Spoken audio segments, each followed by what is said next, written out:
Musical genres were as successful or raised as much passion as mambo.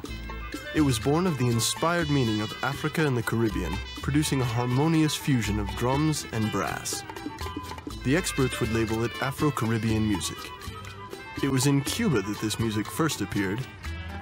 It was a long time before the revolution, when Havana was the brothel of the Americas. Perez Prado, nicknamed Sealhead, was born on the island of Cuba in 1921. He was a child prodigy. By 13, he played charangas and danzaneras in Matanzas, his hometown. He was an expert musician and a brilliant singer. He joined the famous orchestra Casino de la Playa, first as a piano player, then as an arranger. He was gifted but also ambitious, arousing jealousy. His contract was not renewed in '48. He was disappointed, knowing he'd found the rhythm that would overwhelm the planet. He felt misunderstood by his friends and went into exile in Mexico. Mexico's entertainment echoed that of its Cuban neighbor. Danzons ruled the stages. Mexicans, who loved dance contests and ball halls, were ready to launch into anything which would make the nights of their capital crazier.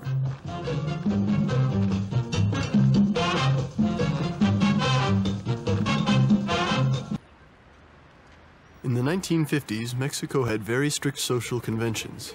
In April 1955, a National Association Against Vice and Pornography was created, while virginity before marriage and women's submission were still the rule.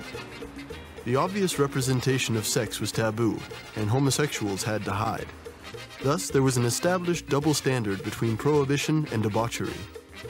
A wind of rebellion and Satanism blew over Mambo and its performances. Perez Prado's detractors accused him of being a savage.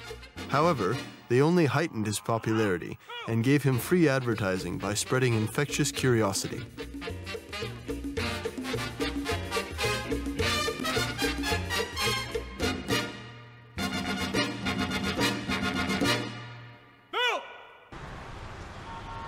Perez Prado, who had been expelled from Mexico, returned 11 years later, but he never regained his throne.